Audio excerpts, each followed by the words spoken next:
He went inside the temple, he took a slash hammer, like a big hammer, and he slashed all of them to pieces, jutat, and Allah says He put him on. Allah is telling us what Ibrahim did.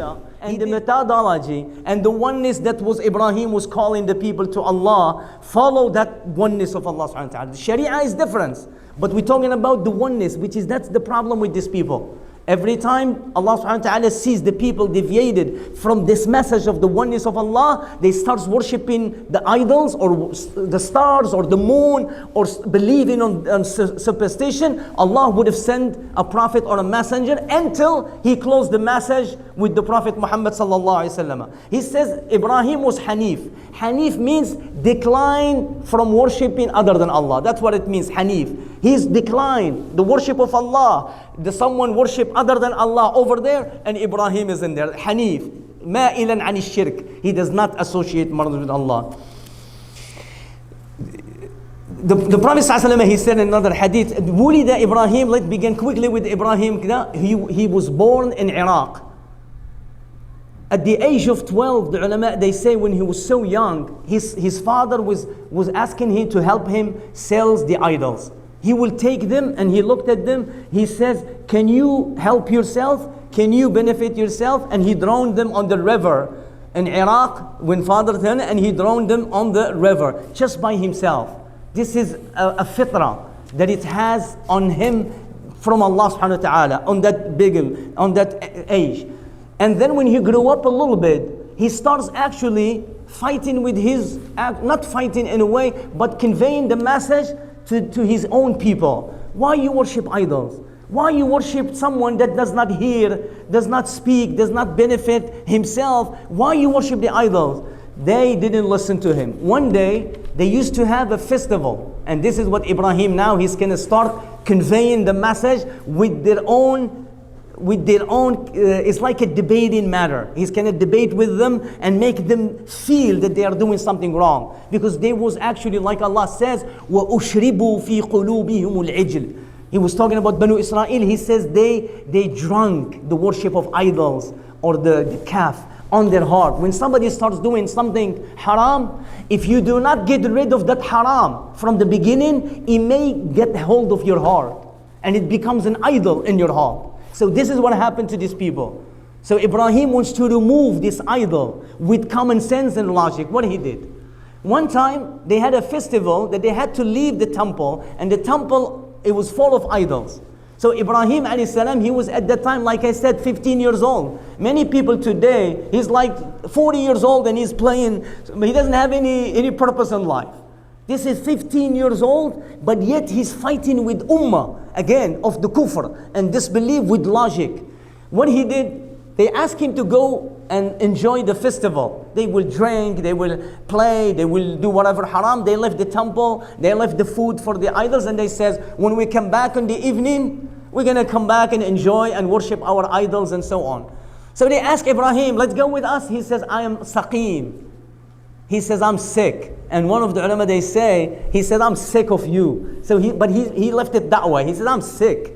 I'm just sick. So they thought he's sick. They left him alone. When the whole town the whole town became empty. They had a festival outside. He went inside the temple. He took a slash hammer, like a big hammer, and he slashed all of them to pieces. Jutat, and Allah says He put him on. Allah is telling us what Ibrahim did. He did, but we're not ordered to do this. If we see somebody worshiping something, we can't do this. This is Ibrahim was ordered by Allah. These people are what they do, and Allah ordered Ibrahim to do this. So Ibrahim went there and he broke all those idols and left only the big one. Now he's going to use a debate for their this is how they think. He broke all of them, left the thing, and he hung the axe on his shoulder. So they came back, they found all of those idols on the floor. What happened to our God? Where is my ilah? Where is my creator? He's on the pieces. Now that's what Ibrahim, and he left the big one for a reason. They say, Sami'na fatan. We have heard that is a young man. Look at the word fatan. We have heard the fatan, that he was actually discriminating about our idols. He was criticizing the worship of this idol. So go get him. So they go and got Ibrahim alayhi salam. I want to go fast a little bit so I can finish the story. Go get Ibrahim. He says, did you do this? He says, no. So it's as if he lied now, but he was making a point. In debating and reasoning, you can say no, yes, this is, but you're not supposed to lie. But in this thing, he's debating. He's gonna, in the end, he's gonna tell him a point. He says, no, it's not me. Why don't you ask the big one? Why don't you ask them who does this? And then everybody did. Those priests who was on the temple, they went to him and they whispered to him. The ulama, they got this whispering of the priests. They says, hey Ibrahim, these guys, they don't talk, they don't hear. And then Ibrahim starts shouting, hey, I told you. Now you telling me you worship someone that does not hear, does not speak, does not do this. How could you worship someone they cannot even protect themselves? So he made a point here. So after that argument, Allah says, فَرَجَعُوا إِلَى أَنفُسِهِمْ. Look at the word. They returned to themselves. So Ibrahim made a point actually. He made them look fool. He made them look fool that this is not true. We was worshiping something that has no benefit. But yet, look, no one believed on him. Yet, قَالُوا حَرِّقُوا. Still burn him. So they, all the town of Baghdad, Iraq at that time, they agree that they dig a big trench. This is the biggest, the ulama they say, the biggest fire ever. If a bird will fly above, it will come down, burn from that heat, from the heat. They make a trench. They couldn't even come near to that fire. And they create a manjaliq, a guy who created a calapas to throw somebody from far away.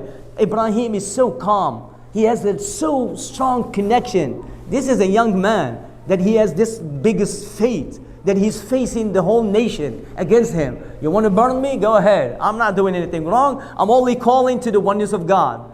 Jibreel alayhi salam, Allah sent Jibreel. Ya Jibreel alayhi salam. And Jibreel, always you find him, once you study the seerah of the prophets, you see that Jibreel always with Yusuf alayhi salam, with Idris, with Musa alayhi salam when he was a baby, with the Prophet sallallahu alayhi wasallam to open his chest. Jibreel alayhi salam is the protect. Allah sent him always. So now at this time, Allah sent Jibreel, go protect my servant Ibrahim. So Jibreel alayhi salam immediately come, he says, Ya Ibrahim, command me anything you want, I can protect you. Now he's Ibrahim about to throw. He says, "Amma laka fala." For you, I don't need anything. La hajata li. I don't need you. And then he says, "Amma ilallah." But for Allah, yes. Imagine you are in this situation. Sometimes, usually, people when they are tested with small tests, they give up their faith. And this is what we learn now. He was tested. The fire is right there, like Musa alayhi salam. Allah. And Fir'aun is about to crush them.